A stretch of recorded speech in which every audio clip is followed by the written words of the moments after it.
উদ্ভিদ বিজ্ঞান নিয়ে যারা পড়াশোনা করেছেন এবং সামনে যাদের ভাইবা পরীক্ষা রয়েছে, এই ভিডিওটি আপনাদের জন্য খুবই গুরুত্বপূর্ণ। এই ভিডিওতে আমরা উদ্ভিদ বিজ্ঞান প্রাইমারি ভাইবা নোটের 12 নম্বর রিয়েল ভাইবা এক্সপিরিয়েন্সটি আপনাদের সাথে শেয়ার করব। আশা করছি আসন্ন ভাইবা পরীক্ষা আপনারা এখান থেকে কমন পেয়ে যাবেন, কারণ একটা রিয়েল ভাইবায় আপনার বিষয়ভিত্তিক প্রশ্ন থাকবে, অন্যান্য বিষয়ে প্রশ্ন থাকবে, যে প্রশ্নগুলো থেকে আপনাদেরও কমন পাওয়ার একটা চান্স রয়েছে। তো যার রিয়েল ভাইবা নিয়ে আলোচনা করব, তিনি নরসিংদী জেলা থেকে ভাইবা পরীক্ষায় অংশগ্রহণ করেছিলেন। কাজেই নরসিংদী জেলা থেকে যারা ভাইবা পরীক্ষায় অংশগ্রহণ করবেন তাদের জন্য খুবই গুরুত্বপূর্ণ। সেই সাথে অন্যান্য জেলা থেকে যারা ভাইবা পরীক্ষায় অংশগ্রহণ করবেন এবং উদ্ভিদ বিজ্ঞান নিয়ে যারা পড়াশোনা করেছেন তাদের জন্য সমান গুরুত্বপূর্ণ। তো যেমনটি ছিল তার ভাইবা এক্সপিরিয়েন্স, প্রথমে সালাম দিয়ে ভিতরে প্রবেশ করলাম। ভাইবা বোর্ডে 3 জন ছিলেন। প্রথমজন শুরুতেই হাতের কাগজগুলো চেয়ে নিলেন, তারপর বসতে বলায় ধন্যবাদ দিয়ে বসলাম। এরপর তিনি একটি কাগজে একটা বাংলা বাক্য বললেন, সেটি লিখলাম। একটি ইংরেজি শব্দ বললেন, সেটি লিখলাম। তারপর একটি কাগজে নামের পাশে সিগনেচার করতে দিলেন, করলাম। তো বুঝতেই পারছেন আপনাদের ক্ষেত্রেও একই হতে পারে, কারণ এটা হচ্ছে যে প্রক্সি পার্টি ধরার জন্য আপনার হাতের লেখাটা চেক করা হবে। এরপর স্যার আমাকে বললেন সিজিপি কত, আর একজন স্যার বললেন কোথায় পড়াশোনা করেছেন, কোন বিষয়ে। তো আমি বললাম উদ্ভিদ বিজ্ঞান ডিপার্টমেন্টে সরকারি তিতুমির কলেজ থেকে, সেই সাথে আমি আমার সিজিপিএটা বললাম। এরপর স্যার আমাকে জিজ্ঞেস করলেন যে পাওয়ার হাউস কোনটি। তো আমি বললাম মাইটোকন্ড্রিয়া।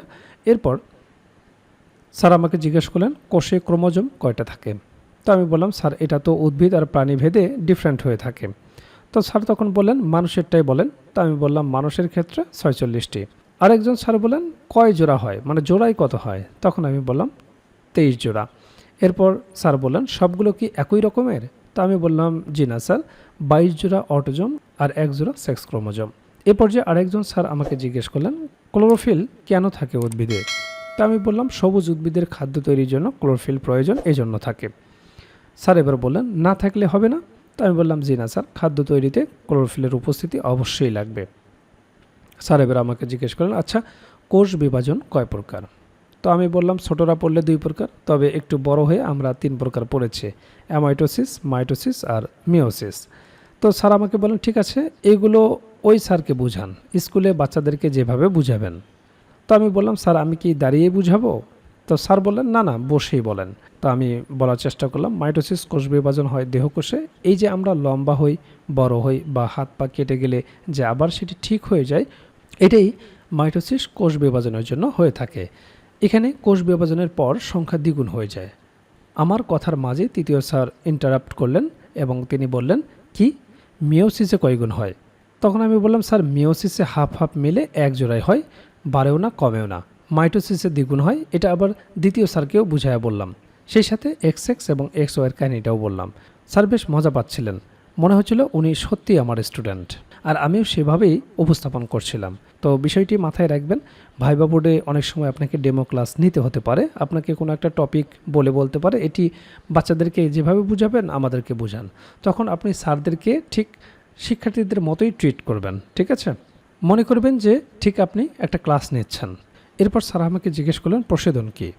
তো আমি উদ্ভিদের ভিতরকার এক্সট্রা বাতাস বের হয়ে যাওয়ার প্রসেসটা বললাম। পরে ভাবলাম এটি আমার ভুল হয়েছে। তো আপনারা জানেন উদ্ভিদের পাতা বা অন্য কোনো অঙ্গ হতে প্রয়োজনে অতিরিক্ত পানি বাষ্পাকারে বেরিয়ে যাওয়ার প্রক্রিয়াকে বলা হয় প্রসেদন। স্যার বললেন বাতাস না পানি।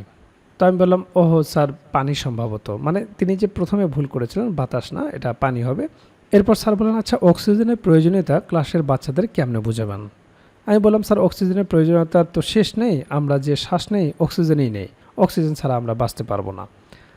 তো স্যার বললেন ঠিক আছে অক্সিজেন যে আগুন জ্বালাতে সাহায্য করে এটা কেমনে বুঝাবেন। দেখিয়ে বললেন ওই স্যারকে বুঝান তো দেখি। তো আসলে স্যাররা আমার এক্সপিরিয়েন্স যাচাই করছিলেন যে আমি আসলে বাচ্চাদেরকে কোনো একটা বিষয় বুঝাতে পারবো কি না। তো আমি বললাম স্যার আমরা স্কুলে যেটা পড়ছিলাম সেটাই বলি, একটি মোমবাতি যদি আবদ্ধ কোনো বক্স বা কিছু দিয়ে ঢেকে দেয় তাহলে সেটি নিভে যাবে, কারণ ভিতরে তো অক্সিজেন নাই। এর আগ পর্যন্ত কিন্তু জ্বলতেছিল, অক্সিজেন সেখানে নেই জন্যই নিভে গেছে, কারণ অক্সিজেন ছাড়া আগুন জ্বলবে না। স্যার বললেন অক্সিজেনের পরিমাণ বাতাসে কতটুকু বলুন তো। তো আমি বললাম অক্সিজেনের পরিমাণই বাতাসে সবচেয়ে বেশি, কিন্তু এক্স্যাক্ট পরিমাণটা এই মুহূর্তে মনে আসতেছে না, সরি স্যার। তো আপনারা জানেন যে বাতাসে প্রায় 21% অক্সিজেন থাকে। এরপর স্যার জিজ্ঞেস করলেন মনে আসতেছে না, আচ্ছা ঠিক আছে অভিস্রবণ কি বলেন তো। তো আমি সরাসরি সংজ্ঞা বলি নাই প্যাঁচ লাগার ভয়ে, কারণ প্রসেদনের প্যাঁচ লাগিয়েছিলাম।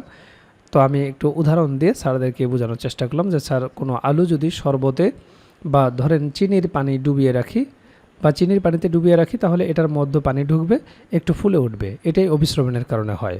তো আপনারা যদি সংজ্ঞা বলেন এভাবে বলতে পারেন, অভিস্রবণ হলো একটি ভৌত প্রক্রিয়া যেখানে দুটি ভিন্ন ঘনত্বের দ্রবণ একটি অর্ধবেদ্য পর্দা দ্বারা পৃথক থাকলে কম ঘনত্বের দ্রবণ থেকে দ্রাবক যেমন পানি বেশি ঘনত্বের দ্রবণের দিকে স্থানান্তরিত হয়। এই প্রক্রিয়াটাই হচ্ছে অভিস্রবণ। এরপর স্যার বলেন, আচ্ছা আপনি বরং এটা ওই স্যারকে বুঝায় বলেন, বাচ্চাদের যেমনে বুঝাবেন।